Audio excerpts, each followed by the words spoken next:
Vous allez bien? Si tu peux m'aider. Ok. C'est tout à fait très bonne chose.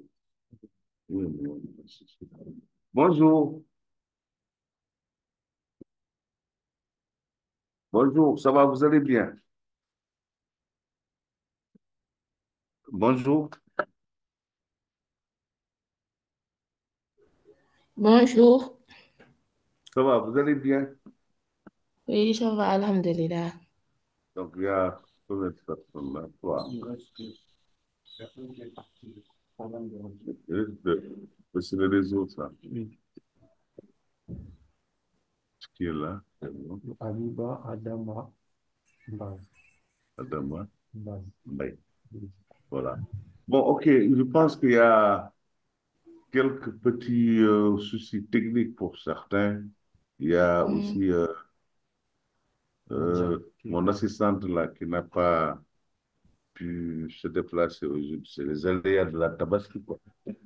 Mais il était mhm. programmé, ce cours était programmé pour le jeudi d'avant Tabaski. Bon, il y Oui. a souci aussi parce que tout le monde était concentré sur la Tabaski. Mais Mhm, nous avons essayé de finaliser ce cours qui est dans la première unité d'enseignement. Bon, on en avait discuté. Dans la mhm, première unité d'enseignement, vous avez approche histoire du développement local, il y avait mhm. politique de décentralisation et enfin développement territorial. Bon, je vais un peu revenir sur le lien qui existe entre ces trois notions qui sont, à mon avis, importantes dans le cadre de votre formation. Donc, vous avez décentralisation, développement local, développement territorial. Et tenez-vous bien, c'est à la mode, hein, tout le monde en parle. Il y a beaucoup d'ONG aujourd'hui qui sont sur cette problématique. Alors, ce serait intéressant, vous, en tant que spécialiste, que vous soyez bien imprégné de ces notions. Bon, je suivais avec mon assistante ce que vous étiez en train de développer dans le cadre d'échanges. C'était intéressant. Je vais un peu revenir sur la différence entre ces trois notions. Bon, par exemple, quand on parle de développement local, le développement local est une stratégie. Il s'agit de programmer la transformation d'un territoire à partir de la base, donc à partir de la mobilisation des populations. On donne beaucoup de crédit aux populations pour être capables de réaliser elles-mêmes la transformation de leur territoire. Donc ça, c'est un peu la notion de développement local. Et quand vous prenez le développement local, le concept local est important. Donc, on programme le développement dans un territoire en tenant compte de ses spécificités et en essayant surtout de mettre en exergue la participation citoyenne. Et là, c'est vraiment un aspect extrêmement important. D'ailleurs, on dit que le développement local est en relation avec la décentralisation parce que la décentralisation est le motif, si vous voulez, qui a engendré le développement local parce qu'avec la décentralisation, l'État transfère ses compétences vers les populations à la base, à travers ce qu'on appelle des organes, organes délibérants, organes exécutifs. Donc, ça veut dire que la participation des citoyens est rendue possible par le fait que l'État a accepté de transférer des compétences aux populations. Alors, lorsque l'on parle de transfert de compétences vers les populations à travers la décentralisation, donc vous avez, il y a l'existence de lois qui corroborent en cela. Bon, j'aurais laissé peut-être à l'inspecteur Touré revenir sur, si vous voulez, des différentes phases de la décentralisation, mais à chaque fois, il y a une loi qui sous-tend cela. Mais là où nous en sommes, depuis 1996, je pense que le Sénégal a franchi un très grand cap avec l'érection de collectivités territoriales fortes, dynamiques, bien identifiées. En 2013, il y a eu un petit changement. On a deux ordres de collectivités locales. Il y a les départements et les communes. Bon, je vous aurais conseillé de voir un peu la loi, n'est-ce pas, portant sur la décentralisation. Si vous tapez sur Internet, Code général des collectivités locales, c'est un code qu'il faut lire et comprendre un peu son bien fondé et son sens. Alors, donc, on a deux autres de collectivités locales, c'est les communes et les départements actuellement. Mais ce qui est important, c'est de comprendre qu'il y a aussi des compétences qui ont été transférées. Bon, les compétences transférées, ça, vous l'avez vu, je pense bien, dans le BABA, vous avez la planification, vous avez la culture, vous avez l'éducation, vous avez la santé, c'est ça? Vous avez le domaine, vous avez l'urbanisme, vous avez l'environnement, c'est un élément extrêmement important, l'environnement. Vous avez aménagement du territoire, c'est extrêmement important. Quand on parle d'aménagement du territoire aussi, c'est un aspect qui apparaît à chaque fois comme problématique de développement. Donc voilà, c'est des compétences qui sont transférées, c'est-à-dire aux collectivités territoriales, communes et départements. Maintenant, dans la répartition de ces prérogatives entre communes et départements, bon, ça aussi, il faut faire une petite recherche pour comprendre ce que peut faire la commune, ce que peut faire le département. Bon, je prends tout bêtement l'éducation. Si on prend l'éducation, c'est une compétence transférée, l'éducation. Les communes peuvent, si vous voulez, gérer les écoles élémentaires. C'est là où s'arrête leur prérogative, les écoles élémentaires. Mais quand vous prenez le département, OK, il gère les collèges et les lycées. Donc voilà, c'est ça qu'on appelle la répartition. La répartition. Mais il ne peut pas, si vous voulez, y avoir de télescopage. Aujourd'hui, si ça marche bien, ce sont les communes qui vont gérer les écoles élémentaires, les aider à disposer d'infrastructures, les aider à être bien gérées. Les communes vont aussi les aider à mettre en place des dispositifs d'engagement des citoyens. Les communes doivent réfléchir sur tout ce qui pourrait contribuer à la qualité de l'éducation, mais il y a certains États, certains aspects, c'est l'État qui gère, c'est-à-dire les programmes, le paiement des fonctionnaires, l'organisation des examens. Bon, il y a toujours l'État qui est présent. Mais ça, c'est une manière de dire que quelque part, les communes doivent être plus que compétentes sur le sujet des écoles élémentaires. Par contre, le département gère les collèges et les lycées. C'est la même chose. L'État paye les salaires, organise les examens, met en place le dispositif de gestion des ressources humaines. Mais c'est au département de travailler pour améliorer la qualité du système éducatif à travers la réalisation d'infrastructures, la création d'un cadre éducatif assez propre, rénové, la mise en place de systèmes de gestion participative, l'implication des populations. Et ça, si vous faites une petite analyse, vous verrez que nous avons encore beaucoup de choses à faire. Donc, c'est ça le jeu de la décentralisation. Par contre, quand on parle de développement territorial, comme son nom l'indique, c'est la programmation du développement à l'échelle du territoire. Et la notion de territoire a été bien certaine. Un territoire est une unité géographique matérialisable présentant des spécificités sociales, culturelles, des spécificités économiques. Et ce territoire est porteur d'opportunités sur lesquelles on peut appuyer un modèle de développement. C'est ça le développement territorial. Bon, souvent les gens confondent développement territorial et territorialisation des politiques publiques. Bon, écoutez, c'est différent. Quand on parle de développement territorial, c'est la programmation du développement au niveau du territoire avec la mobilisation d'une pluralité d'acteurs. Mais par contre, quand on parle de territorialisation des politiques publiques, c'est le fait que toutes les politiques sectorielles définies par l'État puissent descendre jusqu'au territoire et être matérialisées.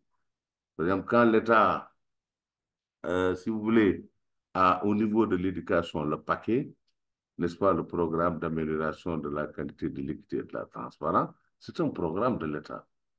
Quand on parle de territorialisation des politiques publiques, on travaille pour que ce programme puisse être déroulé dans toutes les 14 régions du Sénégal. Donc voilà ce qu'on appelle une territorialisation. Mais souvent, beaucoup font la confusion en pensant que, en faisant du développement territorial, on territorialise. Non.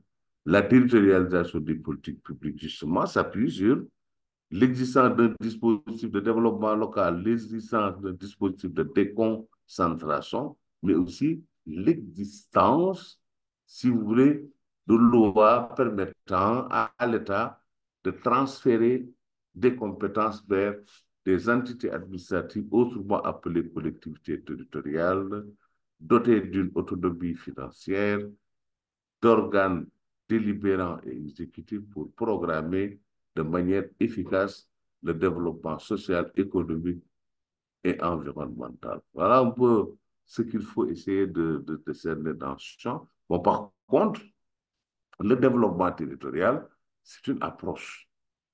C'est une approche visant la transformation du territoire. D'ailleurs, les autorités actuelles parlent beaucoup de transformation des territoires, de développement des territoires, de polarisation, de développement à l'échelle du territoire. Mais aujourd'hui, la grande question, c'est quoi? C'est comment promouvoir un développement territorial. Bon, on a essayé, j'ai suivi un peu dans le deuxième chapitre. Vous avez vu avec l'assistante un peu les acteurs. C'était très simple. Quand on parle d'acteurs, vous avez plusieurs catégories d'acteurs. Bon, c'est vrai que c'est ce qui était là. La plupart ne sont pas là aujourd'hui, mais c'est un peu ce que vous voyez, ce qu'on appelle les acteurs du développement local. Il y a les acteurs étatiques, c'est le service déconcentré de l'État. Il y a la population elle-même. Il y a les agences régionales de développement qui ont été créées sur la base d'un arrêté. Nous en avons dans chaque région du Sénégal. Il faut aller les visiter. Il y a peut-être la société civile, c'est les associations, ils sont nombreux aussi. Il faut les impliquer. Il y a les ONG connues, nationales comme internationales. Il y a également, à côté de ces ONG, les partenaires techniques et financiers donc, qui peuvent apporter de l'expertise ou bien des ressources financières, etc. La diaspora, c'est ceux qui sont à l'étranger, les communicateurs, c'est-à-dire la presse, etc. Mais ce qu'on veut vous dire, quand on fait du développement territorial, de manière très simple, on essaie de transformer un territoire en cernant ses problématiques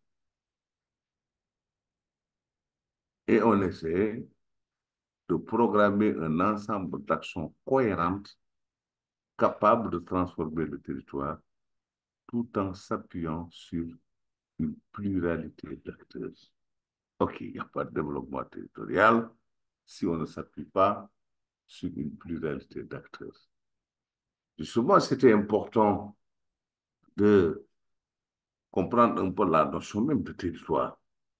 Pendant très longtemps, le territoire était considéré comme un espace géographique matérialisé, mais à un certain moment, nous avons fait du territoire, ils ne m'entendent pas, Si, si. nous avons fait du territoire un support d'action de développement. Ça aussi, c'est devenu une approche. Mais on a aussi fait du territoire une unité de programmation de développement. Je pense que j'ai lui demandé de vous envoyer un lien d'un cours que j'ai fait avec si vous voulez, des étudiants sur économie et développement des territoires, je pense que ce serait bien d'utiliser ça comme ressource et essayer de comprendre un peu les enjeux. Parce que le territoire est une notion un peu ambiguë, quoi, n'est-ce pas? Mais ce qui est important aujourd'hui, quand on fait du développement territorial, c'est de reconnaître pour nous que le territoire est un support de politique. Le territoire est un support de projet. Justement, il y a le macro-territoire, c'est le territoire national, mais il y a ce qu'on appelle le micro-territoire. On peut diviser naturellement le Sénégal en plusieurs micro-territoires en tenant compte des spécificités sociales, spécificités culturelles, spécificités économiques.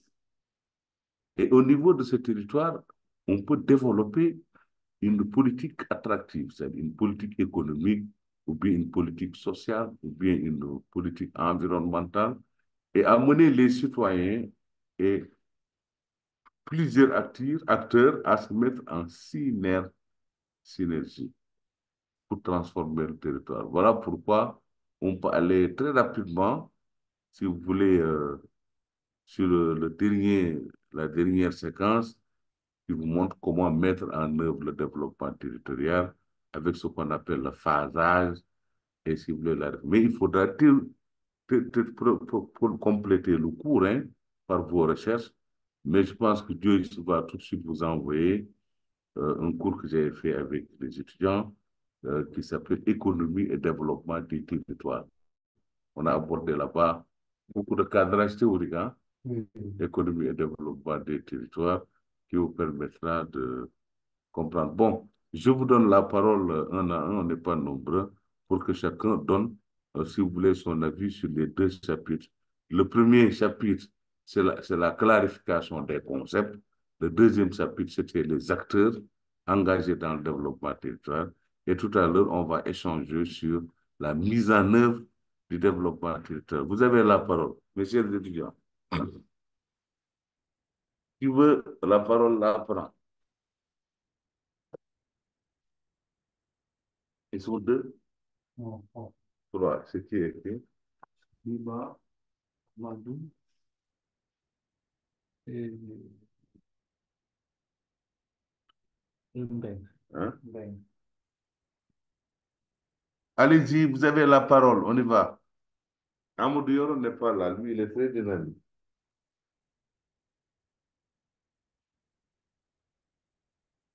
Vous m'entendez? Hmm?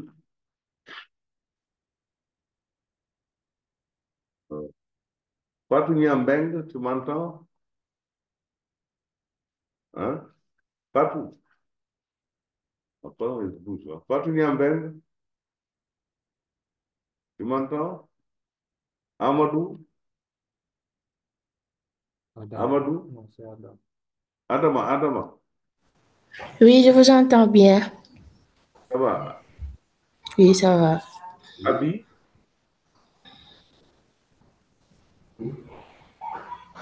Abiba? Abi, elle ne m'entend pas. Hmm? Ok, Adama. Adama? Adama. Oui, Oui, j'attends une petite contribution sur le concept développement territorial et les acteurs. d'accord. C'est Adama. Adama.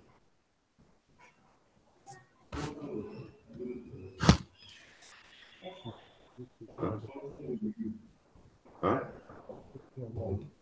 C'est Adama comment? Adama. C'est Adam Ndiaye. Mhm. Ok, Adama, allez-y. Hmm, Je dois faire quoi? Et je disais, Hmm, faire une petite synthèse, contribution sur les concepts de développement territorial, etc. Rappeler un peu les acteurs du développement. Si tu étais là, la fois passée, tu étais là la fois passée. Non, non, je n'étais pas là. Tu n'étais pas là. Je n'ai pas suivi le cours passé. D'accord, tu ne l'as pas suivi. Alors, c'est quoi, qu'est-ce que tu retiens là sur le développement territorial? Le développement territorial. Hmm? Hmm? Tu travailles où, Hmm, Adama? Moi, je travaille à ISL. Hein? Yes, ISL Agri-Up. yes, agri, Mhm, voilà. mhm. D'accord. Tu n'as pas vu le support? Pardon. Tu n'as pas vu le support. Est-ce que tu as écouté les enregistrements qui sont sur la chaîne Hmm, YouTube? Hein? Nous avons envoyé ça. Hmm? J'avais vu ça dans le groupe. En fait, moi, d'après ce que j'ai compris à travers le développement territorial, c'est Ouais. un processus visant à améliorer le bien-être et la qualité de vie de la population d'un territoire. Mhm. Mais d'après ce qu'on avait expliqué au niveau des cours, je Mhm. n'avais pas bien suivi et tout. C'est pourquoi j'essaie de comprendre par moi-même. Oui, il y a les enregistrements, hein, après, il faut les voir. Donc, on essaie de D'accord. programmer le développement d'un territoire. Mais quels sont Mhm, les différents aspects qui sont concernés quand on fait du développement territorial? Quels sont les différents mhm. aspects qui sont concernés? Je peux citer l'aspect économique. Très bien, il y a l'aspect économique. Il faut que nos euh, territoires soient plus mhm, dynamiques sur le plan économique. Qu'on ait des oui. PME, qu'on ait des entreprises. Toi, tu es dans l'agriculture, qu'on ait des Mhm, exploitations agricoles à l'échelle du territoire. mhm, C'est une politique qu'il faut définir. Bon, mhm, déjà, le régime actuel mise beaucoup sur l'agriculture à travers la mise en place des vacances agricoles, la mise en mhm, place de systèmes communaux de production agricole. Écoutez, il mhm. faut, quand on fait du développement territoire, travailler pour que le territoire soit plus économique. Oui. Ensuite, la deuxième dimension, L'aspect environnemental. très bien, l'aspect environnemental.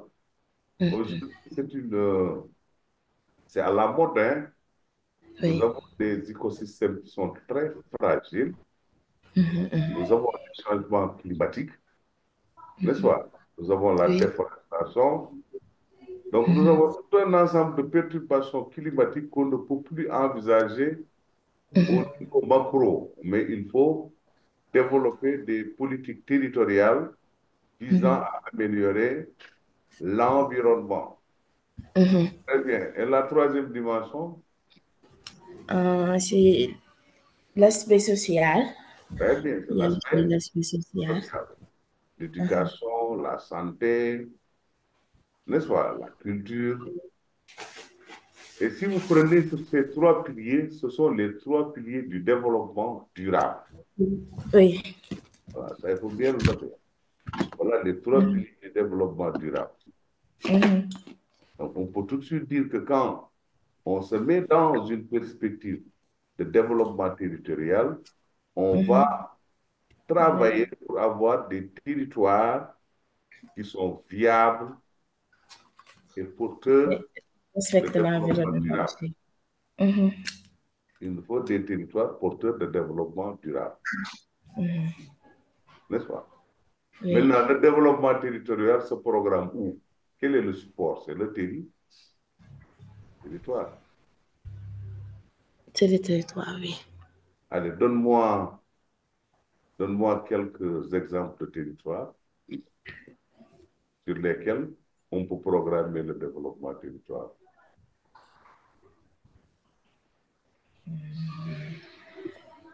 Genre, j'ai Bon, pas bien compris.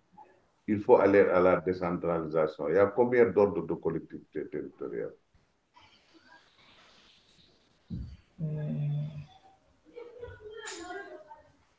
Seulement. Les autres, La il y a région, combien? Hein? la région, La région, le département, le département, la commune. la commune. Ça, c'est des ordres de collectivités territoriales. D'accord.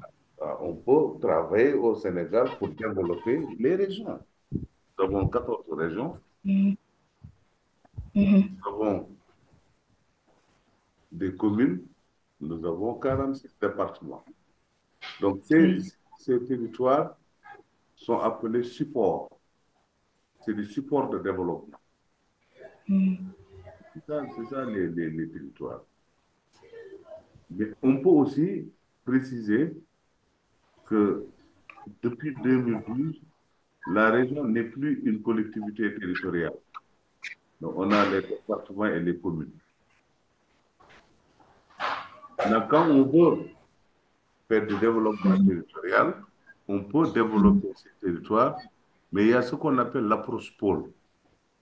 C'est quoi Mhm. l'approche pôle? C'est quoi l'approche pôle? Un projet qui est cher à Ousmane Sonko, là. C'est quoi l'approche pôle? C'est la création de pôles de développement pour chaque zone. Par Donc, exemple, pour chaque zone, on lui confère une activité qui doit être développée dans cette zone. mhm. Et qu'est-ce que vous appelez zone? Par exemple, pour chaque région, par exemple, il y a une activité qui se développe le plus là-bas. Par exemple, si on prend, par exemple, on prend la région, par exemple, de Louga, c'est une région où l'élevage est le plus développé là-bas. Ou bien, quand on prend la région de Saint-Louis, il y a l'agriculture qui est le plus développée là-bas. Et développer plus cette activité dans cette zone-là. Excusez-moi, DG, je dois régler un petit problème. D'accord. Alors, donc, quand on parle d'approche pôle, on ne raisonne pas Mhm. avec de petits territoires. Mhm. On peut prendre 2 ou 3 régions et les considérer comme un pôle. Oui. Je donne un exemple. Quand on dit pôle Casamance, ça regroupe quelle région? Pôle Casamance, ça regroupe quelle région? Vous ne connaissez pas la Casamance? Hein? Hein? Le troisième là, Momodou. C'est Momodou, hein? Il est parti, Momodou. Hein? Adama. Oui. Adama. Quand on Oui. parle de Casamance, ça regroupe quelle région? Les régions du Sud. Hein? Hum, Casamance, Casamance. Ce sont les régions qui sont dans le sud du pour moi. Je ne les connais pas. Enfin, normalement, tu es sénégalais. Je suis sénégalaise. Non, même sans y être allé, tu es sénégalais, hein? La Casamance, c'est le sud du Sénégal.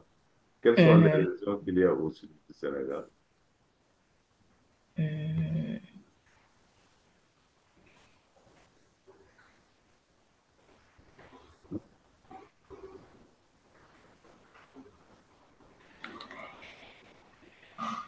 Les régions qu'il y a Kolda. au...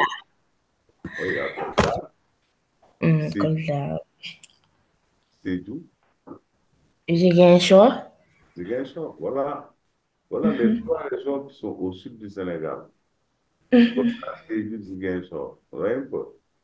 Mais ça, on peut en faire un pôle. D'accord. On peut en faire un pôle de développement. Et qu'est-ce qu'il y a là-bas, en Casamance?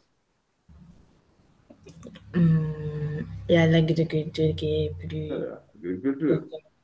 Et quoi encore? Je dirais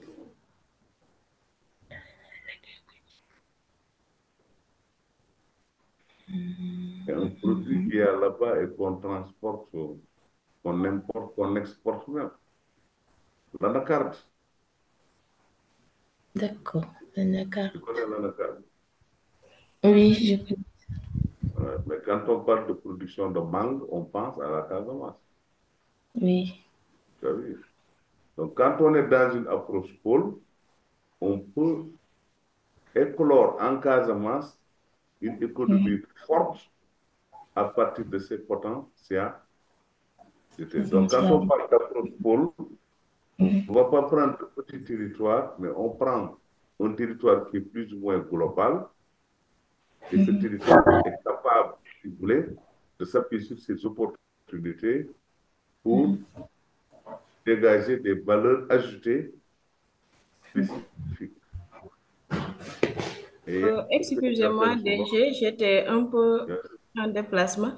Quand on parle de Oui. l'approche pôle, par exemple, comme tu disais, ça concerne par exemple une seule région ou bien on regroupe par exemple 2 à 3 régions pour cela? Oui, on peut avoir dans un pôle plusieurs régions, D'accord. parce que c'est dans l'approche pôle. Mais si on prend une seule région, ça ressemble un peu à la décentralisation à l'échelle région. Mais quand on prend un pôle, j'ai déjà donné un exemple, le pôle Sud. Casamance, le pôle Casamance, qui regroupe Sédhiou, Kolda et Ziguinchor. On peut créer là-bas un pôle en développant des industries, en développant une activité productive intense et en essayant, si vous voulez, de permettre à ce pôle de participer à la croissance de l'économie du Sénégal. Bon, je donne simplement l'anacarde. Quand vous prenez l'anacarde, il y en a beaucoup en Casamance. Et aujourd'hui, nous arrivons à exporter ça. Donc, même si on organise l'anacarde en Casamance, avec une coopérative, avec une maîtrise d'une chaîne de valeur agricole, mais aujourd'hui, on peut exporter beaucoup d'anacarde dans le monde, c'est de l'argent. Il y a les mangues. Cette zone produit beaucoup de mangues. C'est-à-dire, la Casamance a des avantages comparatifs par rapport à d'autres pôles. C'est ça qu'on appelle l'approche pôle. Maintenant, quand vous prenez, il vous faut aussi connaître le Sénégal. Par exemple, si vous arrivez à faire des recherches sur la géographie économique du Sénégal, ça vous permet de comprendre l'approche pôle. En tout cas, cette approche pôle est chère au nouveau régime. Bon, moi, je prie pour qu'ils arrivent à la matérialiser. Parce qu'on a beaucoup théorisé sur ça, mais on n'a pas encore mis ça en pratique. Mais aujourd'hui, si on veut développer le Sénégal, mais il faut aller vers une approche polaire. Nous avons théorisé. Bon, j'ai dit à Joyce de vous envoyer un cours que j'avais fait, économie et développement des territoires. Hein, vous avez toutes les approches là-bas. Prenons un pôle comme Kaffrine, Kaolack, Fatick. Vous connaissez cette zone? Oui, C'est au centre du Sénégal. oui, c'est le bassin arachidier. Très bien.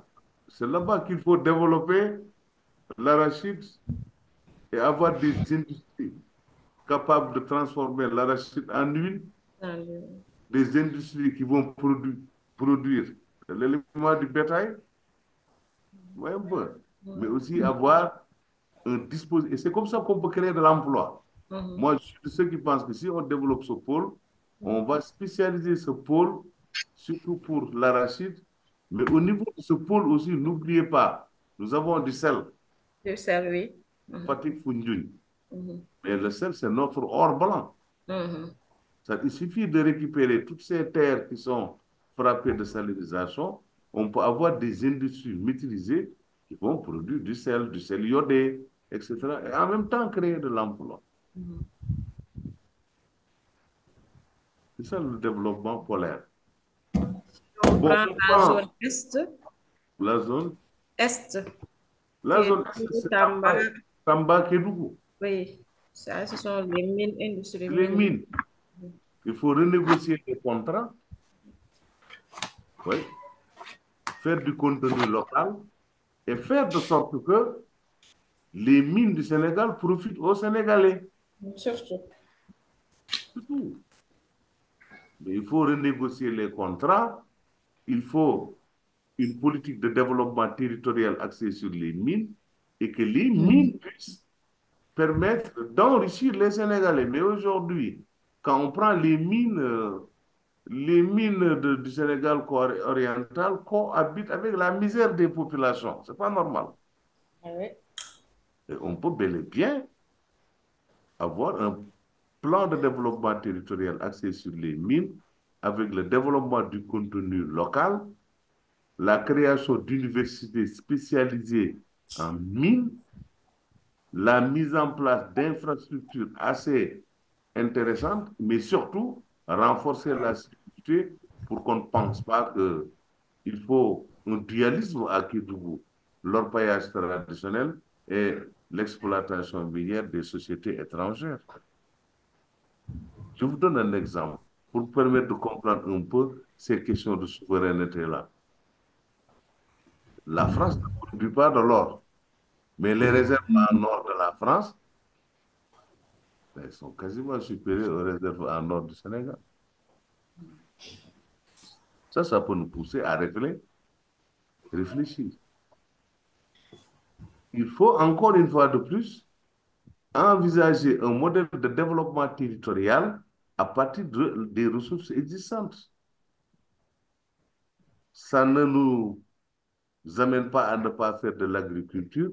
On peut continuer à faire de l'agriculture, on peut faire du développement culturel, mais la mine, elle est importante dans la zone Est.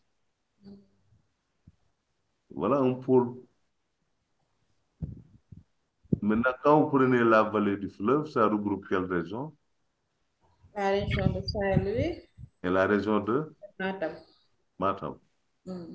Bon, depuis 1995, je défends que la région du fleuve Matam, Mm. Saint-Louis, peut produire la quantité de riz nécessaire pour nourrir les Sénégalais. Ça, j'en suis convaincu. J'avais même donné au régime de Abdoulaye Wade un document que j'appelais Paris, Programme d'autosuffisance en riz au Sénégal. Paris. Programme d'autosuffisance en riz au Sénégal. Paris, comme la capitale de la France. Mm. Ouais, à chaque fois que j'ouvre ma machine, n'est-ce pas? Si je tombe sur ce document, bon, ça fait très mal.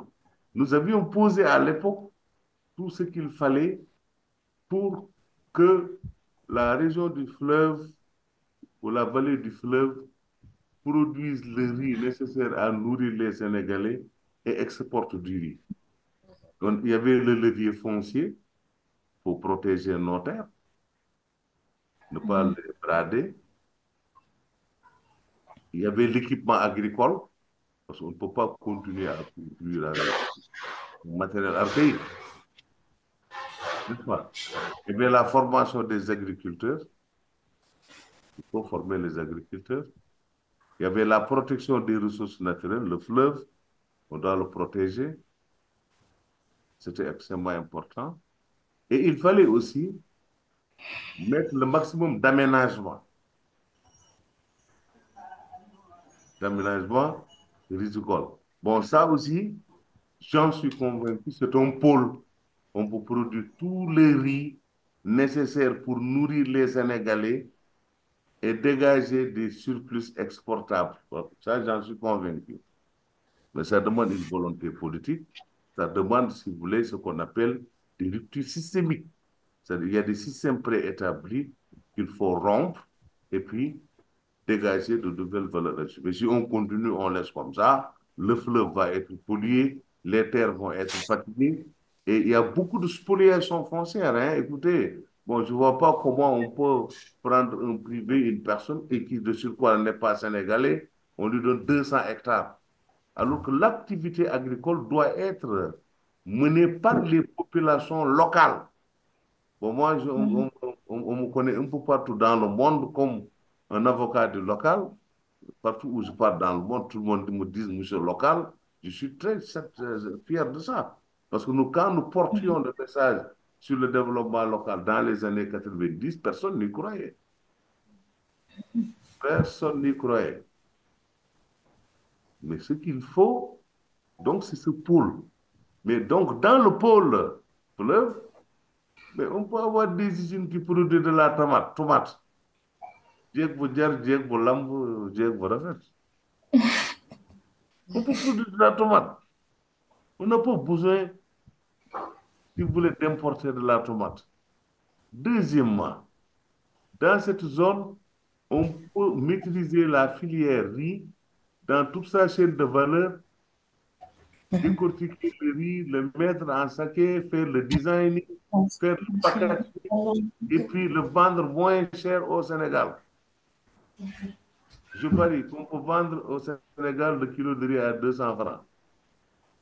Mais si vous voulez réduire les prix, un riz que vous n'avez pas produit, c'est un riz qui vient du Pakistan, c'est un riz qui vient de, je ne sais pas, l'Inde, mais ce riz, vous ne pouvez pas le maîtriser pour le réduire.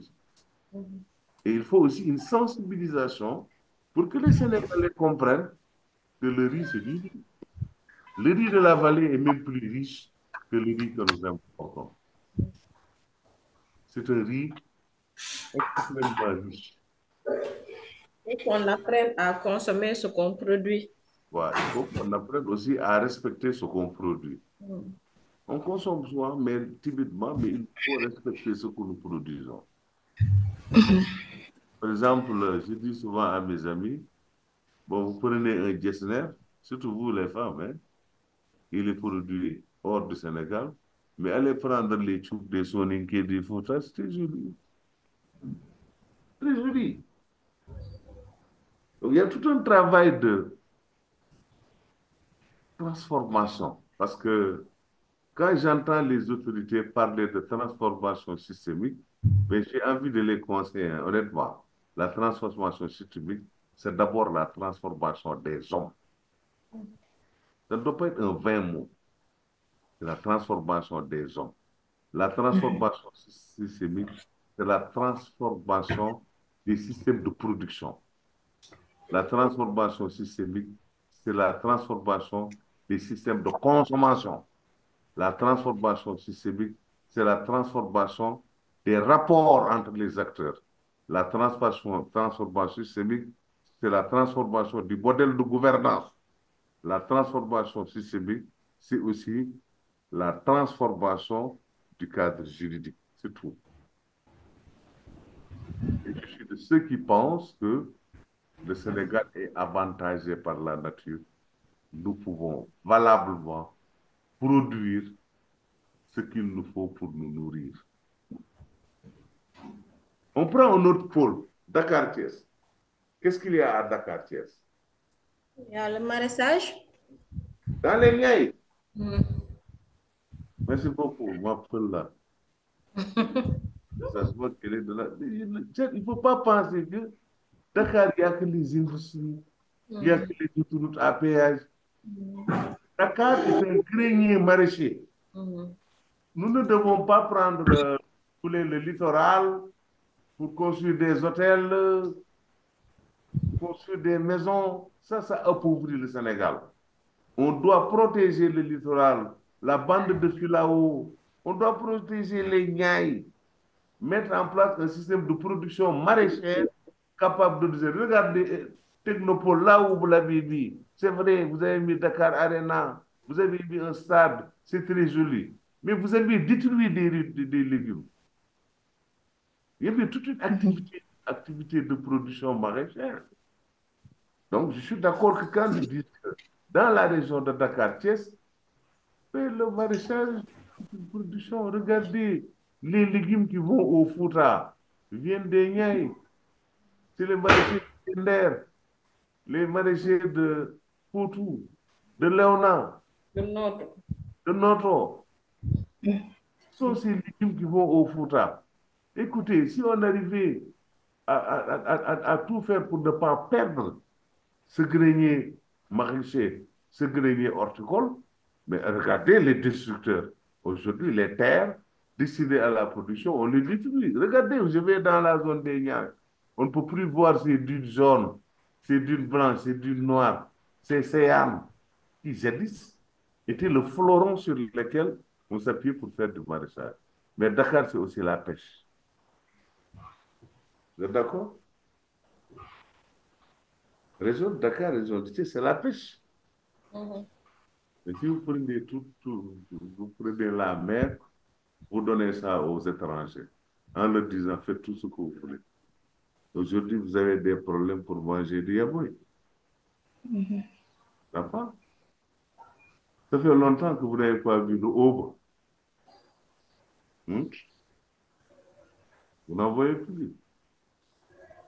Alors, c'est des aspects sur lesquels il faut réfléchir. Dans la région de Dakar, il y a aussi la pêche. Il ne faut pas brader ça. D'accord? Et il y a naturellement aussi des industries qui existent déjà et on a mis des infrastructures. Souvent, je dis, je vais vous surprendre de quoi. Moi, je suis contre toutes ces infrastructures qu'on a fait à Dakar.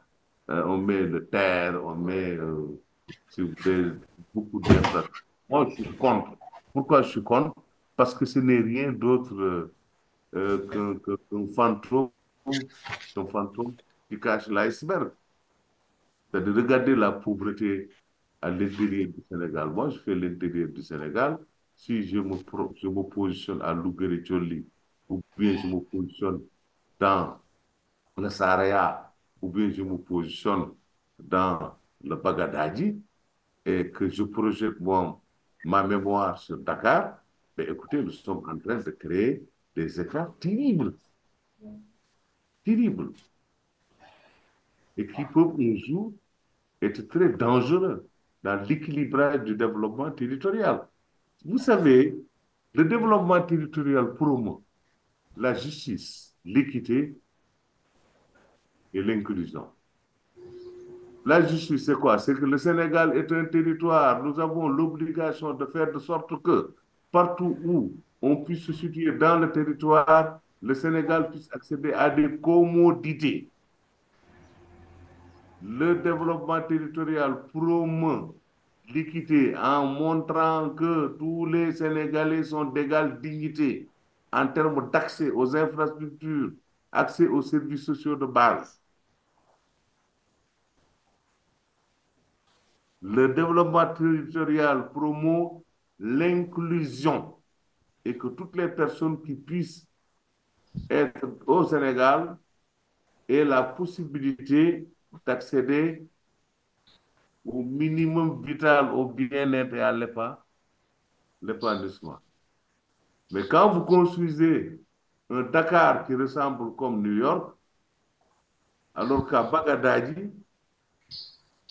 les gens tirent le diable par la queue, ça renforce les écarts et les inégalités socio-économiques. Donc, il faut rééquilibrer. Voilà pourquoi j'étais très séduit par la stratégie nationale d'aménagement du territoire.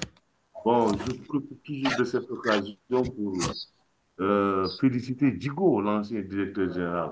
C'est vrai, il a quitté et il avait une très bonne vision par rapport à l'aménagement du territoire, l'équilibrage entre les territoires.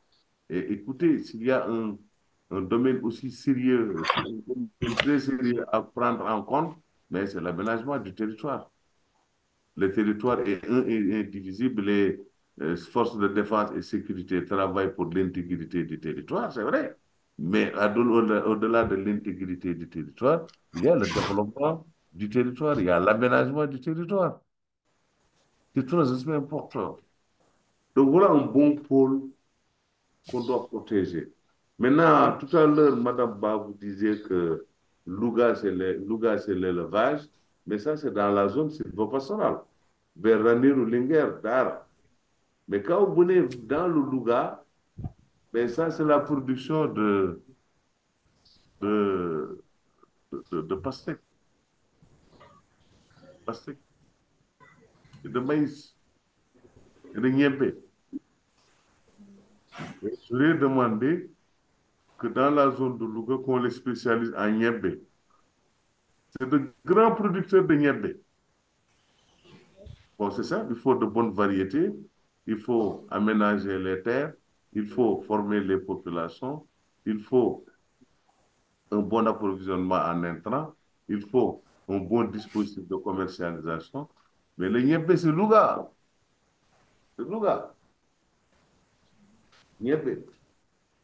Mais quand vous allez dans la zone sylvopastorale, vers Linguère, Ranérou, hein, Dara Jolof, Lumbi Mbaréji, Lumbi Yoli Yoro Samba, Lapgar, hein, Namaril, Tatki Doji. Avait gestionné le Sénégal. L'élevage est là-bas. Mais c'est un élevage qui n'est pas trop productif parce que pendant la saison sèche, il n'y a rien. Allez, ils sont obligés de faire une transhumance pour aller au Saloum. Et la transhumance crée des dégâts. Mais dans cette zone, on peut faire des cultures fourragères. On peut revitaliser le ranch de Doli. C'est pour donner aux éleveurs la possibilité de disposer de fourrage, de disposer d'unités de transformation. Et c'est ça qui permettra peut-être aux autorités de transférer la séance à Touba. Je t'assure. Peut-être sous peu de temps, on aurait de trop bonnes unités de production de viande. Parce que, bon, peut-être les jeunes maintenant ne connaissent pas notre histoire. Dans le Linguère, il y avait la société de développement de l'élevage dans la zone sylvopastorale. Avec le feu Ibrahim Sorigui. Nous avions une zone de naissage.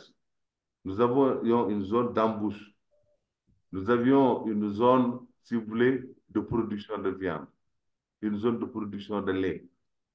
On encadrait les populations, les peuples, pour les amener à comprendre que le naissage, l'embouche, la production, lait, viande, c'est ça l'avenir. Et le ranch de Doli, il fallait mettre beaucoup de forage, clôturer et puis faire de la production fourragère. Fixer là-bas au moins quelques peuples. Ah oui. Parce que c'est ça.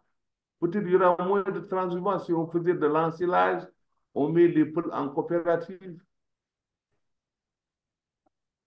On peut avoir assez de viande au Sénégal avec des complexes phylographiques, un matériel de logistique, transport. Le kilo de viande au Sénégal, 2000, 2500, ça suffit. On est béni. Et on faisait la même chose avec le mouton. On préparait un système sur un an, naissage, embouche, production. Pendant la tabaski, on pouvait produire beaucoup de tabaski, mais qui étaient étiquetés en fonction du poids. Les moutons étaient pesés et le prix est proposé par rapport au poids. Ça pouvait garantir à chaque Sénégalais un mouton. Bon, c'est ça la zone sylvopastorale. Donc, vous voyez, Louga, il y a l'élevage, il y a le niébé que je vous ai dit tout à l'heure. Mais on allait pouvoir faire de grandes choses. Hein. Par contre, quand vous allez au Saloum, c'est l'arachide et le maïs. Donc, voilà un peu. Adama, tu comprends un peu, c'est l'approche Paul. Hein? Adama, Oui, tu comprends un peu l'approche Paul. ouais, d'après ce que j'ai compris, c'est deux ou trois régions qui se réunissent pour travailler ensemble afin d'apporter des solutions sur tous les plans qu'on avait cités tout à l'heure. Et à partir de leurs opportunités. D'accord. Hein? D'accord. À partir de leurs opportunités, c'est-à-dire de ce qu'on trouve dans la localité et tout. Abi, c'est bon? Oui, c'est bon. J'ai bien compris. Hein? J'y ajouterai juste que qu'on doit plus insister sur la formation des populations pour changer nos méthodes, par exemple, d'agriculture, d'élevage, pour avoir une agriculture beaucoup plus développée, et de même que l'élevage. La formation des producteurs. Oui, voilà. Ouais. Bon, je me rappelle quand j'étais à l'Inter de Bambay, on avait l'habitude de travailler sur une chaîne de production. Si on néglige un seul, ça ne marche pas. Au début de la chaîne, on met l'homme. L'homme, c'est le producteur. D'accord? Mhm, Ensuite, on met l'animal et la mhm, plante. L'animal et la plante. C'est-à-dire, l'homme, l'animal et la plante doivent être en bonne santé mhm, pour qu'on arrive à avoir une production exemplaire. mhm. Le troisième niveau de la chaîne, c'est le milieu. Mhm, Le milieu doit être protégé, le milieu doit être pourvu d'infrastructures. Vous comprenez un peu? Et dans le milieu, on règle tout ce qui est accès aux intrants, approvisionnement, commercialisation. Mais écoutez, nous sommes toujours là, on n'est pas encore partis. On nous donne la parole. Nous avons une belle histoire. Ça, c'est ce qu'on appelle les chaînes cohérentes de production. Quand on le met avec la théorie polaire, je suis de ceux qui pensent que le Sénégal est un pays riche, mais pauvre. Donc, je suis entièrement d'accord avec toi qu'il faut insister sur le renforcement des capacités. Parce que même les coopératives qu'on veut développer, on l'a testé au Sénégal depuis Mamadou Dia. Bon, si on met uniquement des coopératives de producteurs parce qu'ils sont tous des éleveurs, ils sont tous des agriculteurs, ça ne marche pas. Ça ne va jamais marcher. Il nous faut des coopératives filières. On met ensemble les gens qui font la même chose, ils maîtrisent leur filière et on les amène à pouvoir acheter ensemble, à produire ensemble et à vendre ensemble et faire le maximum de profit. Bientôt, on aura au Sénégal des agriculteurs qui font rêver. Ah oui? Il faut que les agriculteurs fassent rêver. Mais il faut une bonne politique, très cohérente. Si on prend l'exemple des États-Unis, l'agriculteur, c'est l'homme le plus riche. L'homme le plus. Mais t'es pas un ben intellectuel sénégalais. Je dis intellectuel sénégalaise. dañ lay may jëkkëru baykat nga bañ.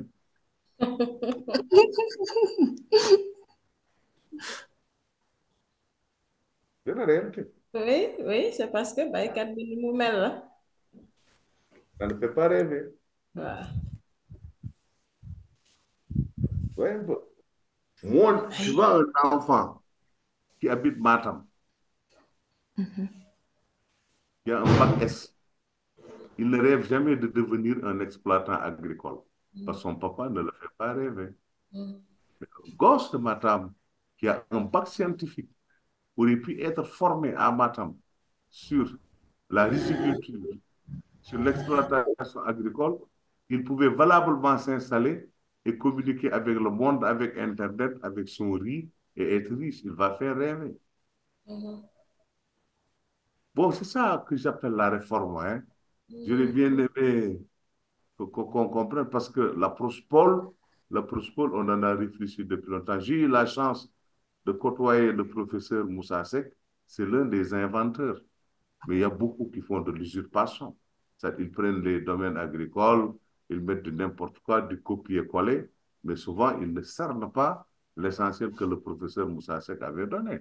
Moussa Sek avait même donné un modèle pour montrer que l'Afrique peut être souveraine sur le plan alimentaire, parce que l'Afrique est le seul continent où on peut tout produire. Ce que les Toubabs produisent, on peut le produire en Afrique. Mais ce que nous produisons africains, les Toubabs peuvent ne pas le produire, comme par exemple les mangues. J'ai été en Union soviétique quand j'ai vu que les tranches de mangue coûtaient excessivement cher. Ils sont obligés de couper les mangues, de les trancher, et ça coûte excessivement cher. Je dis que chez moi, à Kolda, ces mangues tombent et pourrissent. On ramasse. C'est parce que nous avons un climat tropical et qui nous permet que beaucoup d'espèces peuvent pousser ici.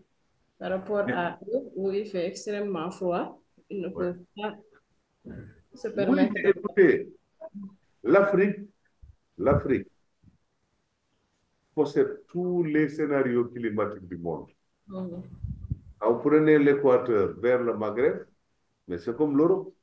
Ils Mhm. produisent ce que les Européens produisent. Mais au sud de l'équateur, ce que nous produisons, les Toubabs ne peuvent pas produire ça. L'Afrique n'est pas défavorisée. Mhm. L'Afrique n'est pas défavorisée. Hein? Vous allez au Congo, n'est-ce pas? Gabon, avec le Okoumé, c'est le bois.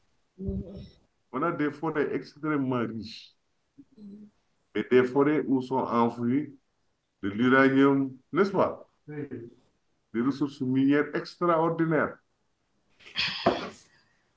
Donc le mal de l'Afrique, ce n'est pas les autres, c'est les Africains.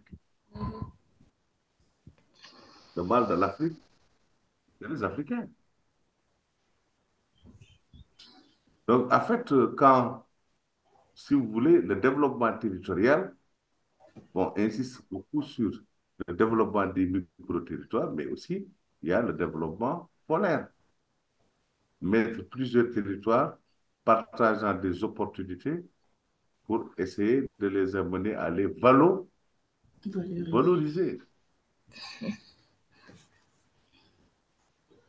Je ne sais pas si on se comprend. Hein? Bon, maintenant, du point de vue de la démarche, du point de vue de la démarche du développement territoire. Bon, on vous l'a déjà mis sur l'écran, c'est ça. Quelle est la première étape? Quelle est la première étape?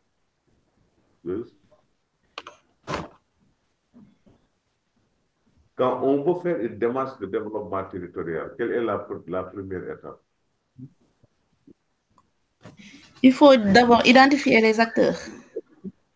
Très bien. La première étape, c'est d'identifier les acteurs. Parce que quand on fait du développement territorial, ça doit être ce qu'on appelle des projets multi-acteurs. Il faut que plusieurs acteurs se mettent ensemble. L'État, n'est-ce pas? La société civile, la population, la diaspora et surtout le secteur privé. Parce que n'oubliez pas que c'est le secteur privé qui vend les tracteurs, c'est le secteur privé qui vend l'engrais, c'est le secteur privé qui vend les produits phytosanitaires. Donc ça, si vous voulez le faire en pratique, il faut faire ce qu'on appelle une cartographie des acteurs. Il faut toujours commencer par faire la cartographie des acteurs. Si on vous avait demandé de développer un territoire, bon, essayez de faire la cartographie des acteurs. Quelle est la seconde étape? La phase de concertation. La phase de concertation. Et c'est ça qu'on appelle le levier du dialogue. C'est-à-dire que l'État ne peut pas être en haut dire que voilà ce qu'on fait. Non. Essayez d'organiser ce qu'on appelle les dialogues territoriaux, la concertation pour que les gens soient conscients de leurs problèmes, de leurs besoins, de leurs opportunités, de leurs potentialités et décident librement de ce qu'ils veulent faire. Par exemple, si aujourd'hui on va dans le bassin arachidier, on veut monter une usine pour produire de l'huile, du savon et des tourteaux d'arachide, les populations peuvent décider librement de là où on doit implanter une usine. Moi, je suis de ceux qui pensent qu'il faut réformer la Sonacos. Il faut réformer la Sonacos. Une usine qui n'a pas assez de graines, ça veut dire que cette usine n'est pas connecté par rapport au territoire et aux producteurs qui sont appelés.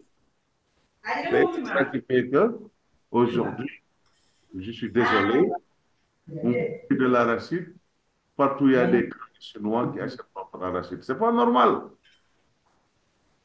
Mais laissons, à partir de la concertation, voir comment on peut organiser la production, comment collecter la production, mais surtout comment mettre en place des industries dans le pôle.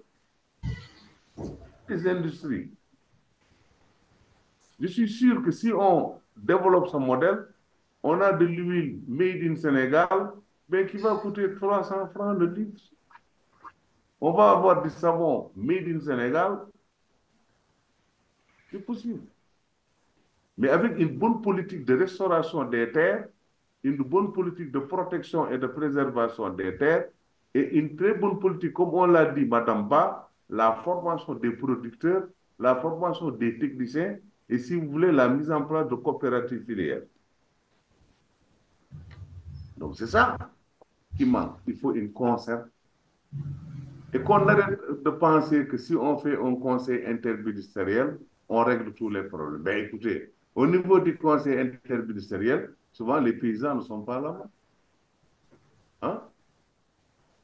Le conseil interministériel ne suffit pas. Parce que nous faisons du développement local, le dialogue doit se faire à la base. Et que les gens soient plus ou moins imprégnés de ce qu'il faudrait faire. Il y a ce que j'appelle les indicateurs de préférence. On ne les fabrique pas en haut. Les indicateurs de préférence se fabriquent en bas.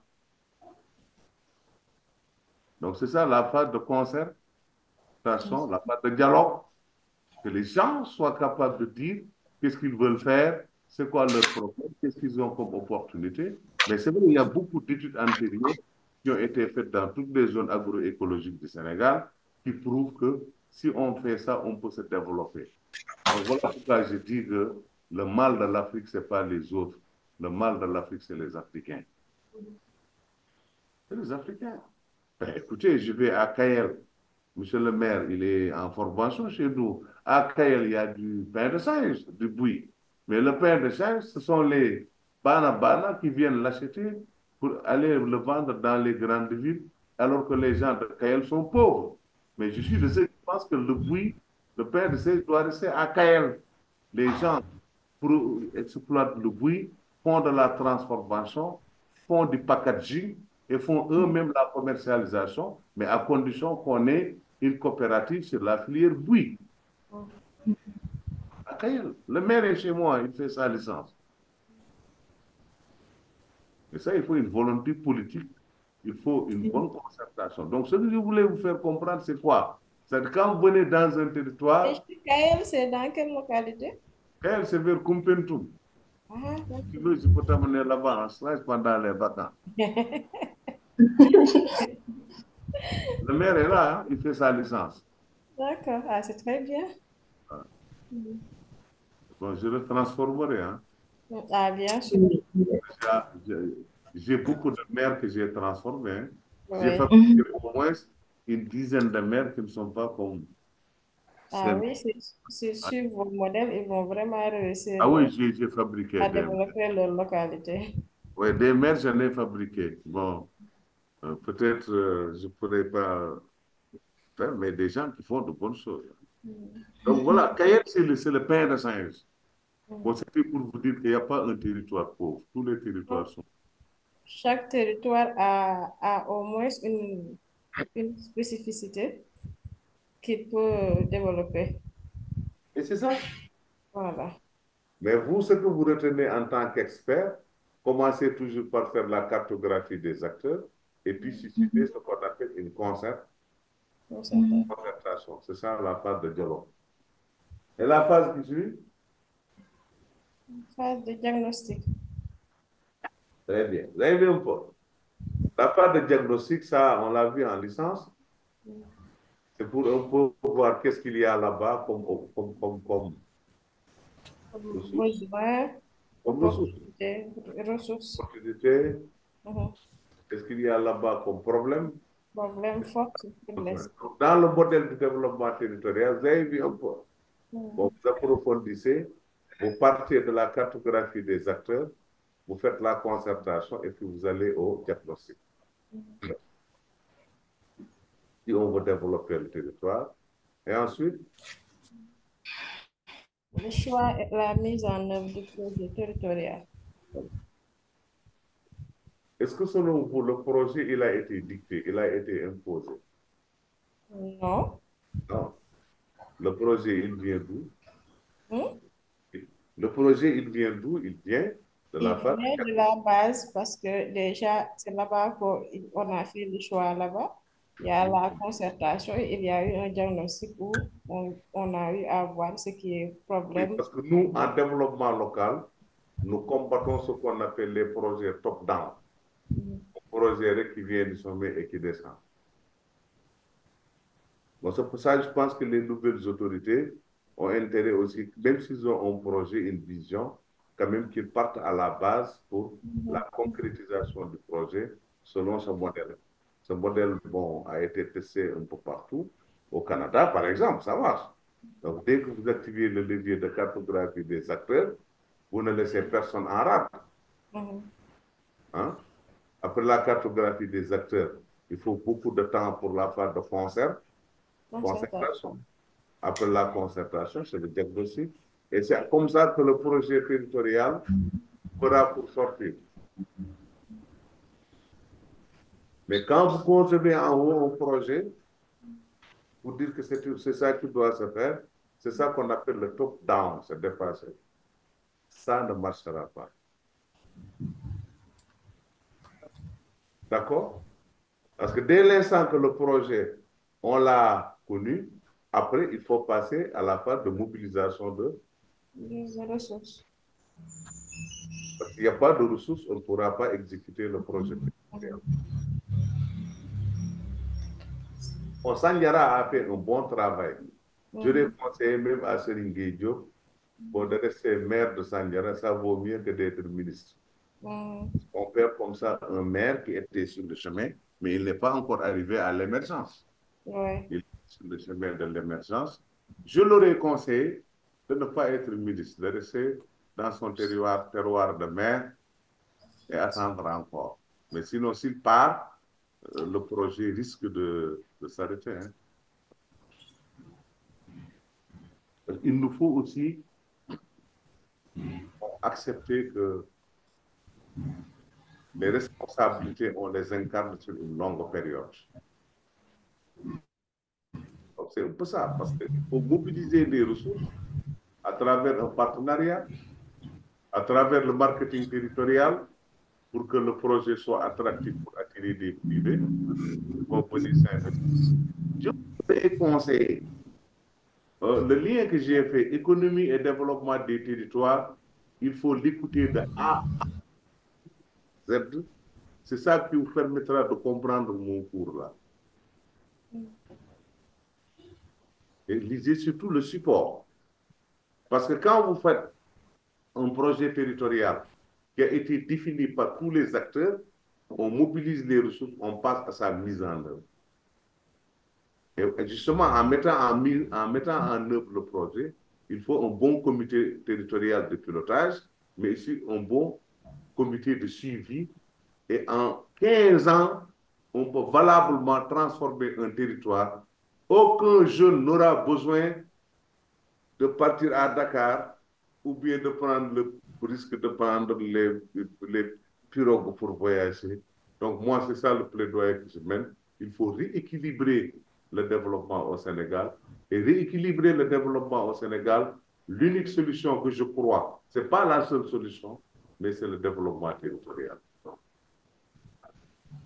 Par exemple, nous sommes à Thiès, nous avons produit beaucoup d'articles quand on parle de développement territorial, mais je suis désolé, on ne convie pas à la concertation. On ne convie pas au dialogue.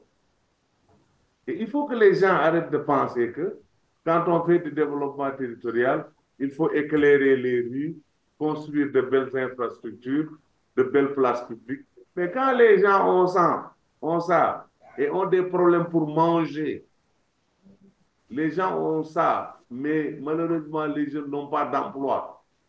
Mais ce qui crée l'emploi dans le territoire, c'est le dynamisme économique. Le dynamisme économique. Donc, vous voyez un peu, donc on peut, sur cette démarche, récapituler, Abi, quelle est la première chose à faire? Il faut identifier les acteurs. Cartographie des acteurs. Oui. Après, il faut se concerter, la phase de C'est la concertation. phase de concertation.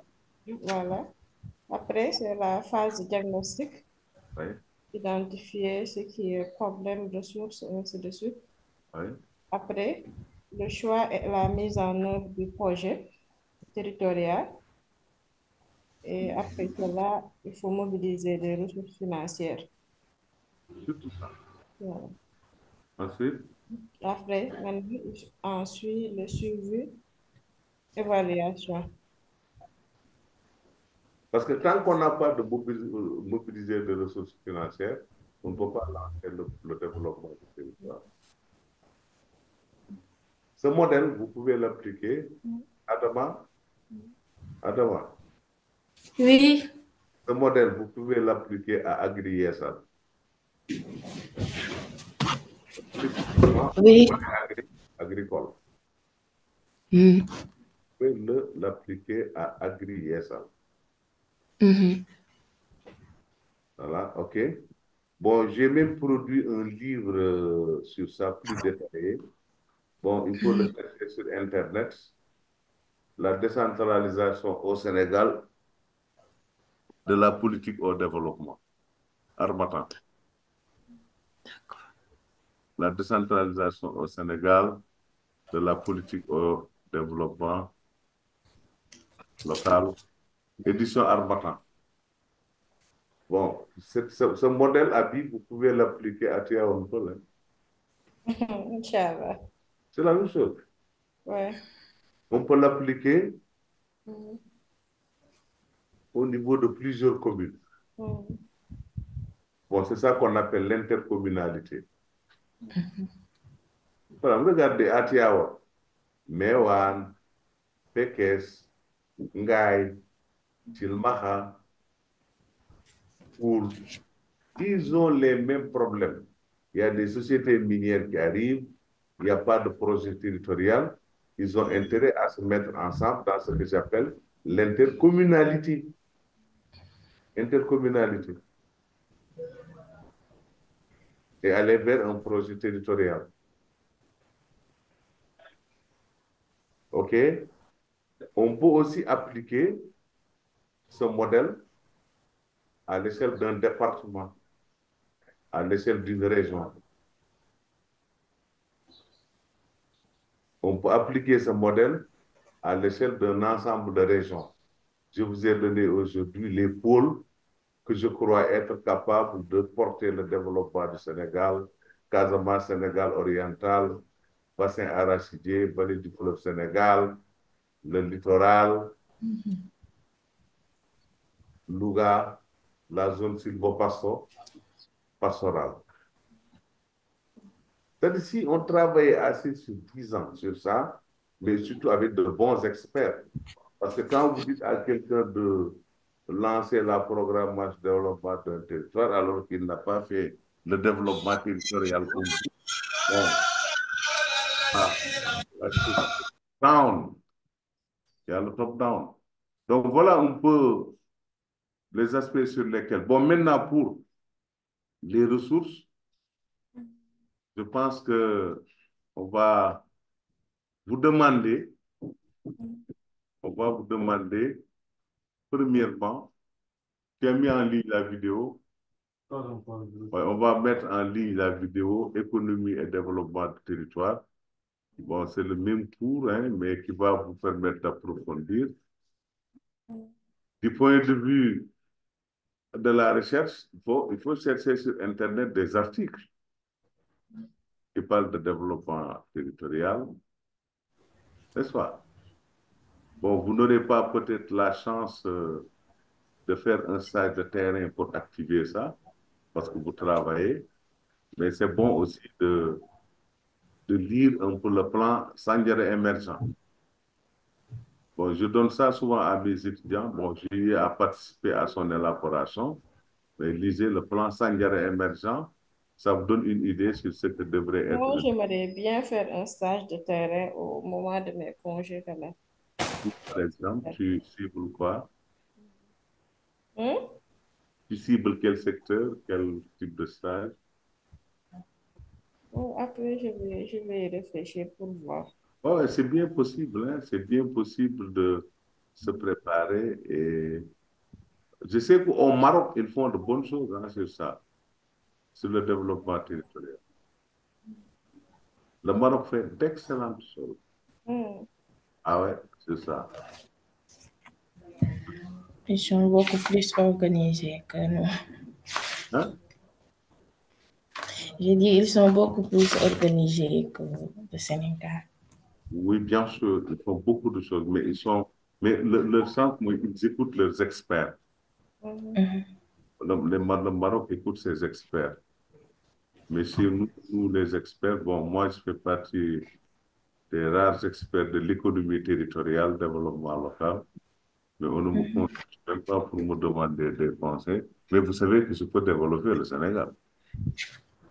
Ça, c'est sûr. Donc, c'est tellement ça, mais il faut quand même que vous preniez un peu de recul. Vous faites un master. Un master, c'est de la recherche opérationnelle, quoi. Recherche Oui. action. Il faut beaucoup lire. Ah, il vous faut beaucoup lire, exploiter les vidéos et puis vous entraîner à écrire, quoi. Mais sinon, voilà le schéma classique, cartographie des acteurs, concertation, diagnostic, choix du projet territorial, recherche de moyens, mobilisation de ressources financières. Et une fois que les moyens sont là, il faut mettre en œuvre le projet territorial en mettant en place un comité territorial de pilotage et un comité territorial de suivi. Mais n'oubliez pas encore une fois, comme on l'a dit, le développement territorial est un projet multi-acteur. Bon, je pense que le support, vous l'avez déjà. Hein? Oui, Vous oui. l'avez déjà. Bon, peut-être les absents, vous leur demandez vraiment de suivre les enregistrements. Je ne reviendrai pas sur ça, d'accord? Hmm. Vous leur demandez de revenir sur les enregistrements. Et je lance un appel aussi, hein. Il faut que les gens participent au cours, c'est important. D'accord? Oui, Et- et les cours présentiels, ils n'ont pas encore non, parlé sur mais ça. c'est des cours, en master, c'est des cours en ligne, mais les samedis, Mhm. il y a les licences qui font cours, vous pouvez vous déplacer. Chaque samedi, il y a cours à l'école. Mhm. Ça vous permet un peu d'avoir le basique, quoi. D'accord? Oui, oui. Ça permet d'avoir le basique. Ah oui, c'est intéressant les cours de licence. Ouais. Si tu as le temps, chaque samedi, tu peux venir, hein. D'accord? Mais D'accord. je rappelle aussi aux auditeurs, hein, si tu me permets, Joyce, de veiller au paiement des écolages, hein. Ce mois de parce que personne n'a payé. Sinon, j'arrête la programmation des cours, hein. D'accord. Sinon, on va avoir un institut vert, quoi. Bon, c'est une petite parenthèse, hein. Oui. Je sais que c'est les aléas de la Tabaski, Mhm. mais il ne faut pas accumuler les collages, d'accord? D'accord. Bon, merci et bon week-end. Bon week-end. Merci à vous aussi. Voilà, donc vous aurez tout de suite la vidéo, il faudra après continuer à faire les recherches. On vous a envoyé la vidéo. De grâce, écoutez la vidéo, ça vous donne une idée sur ce cours. Ce support, il faut aussi Mhm. l'exploiter et faire de la recherche. Adama, si tu as le temps, le samedi, il faut passer. D'accord, je viendrai, Inch'Allah. Et à Thiès, tu passes. Oui, j'habite ici. OK, merci beaucoup. Ok, au revoir. Ouais.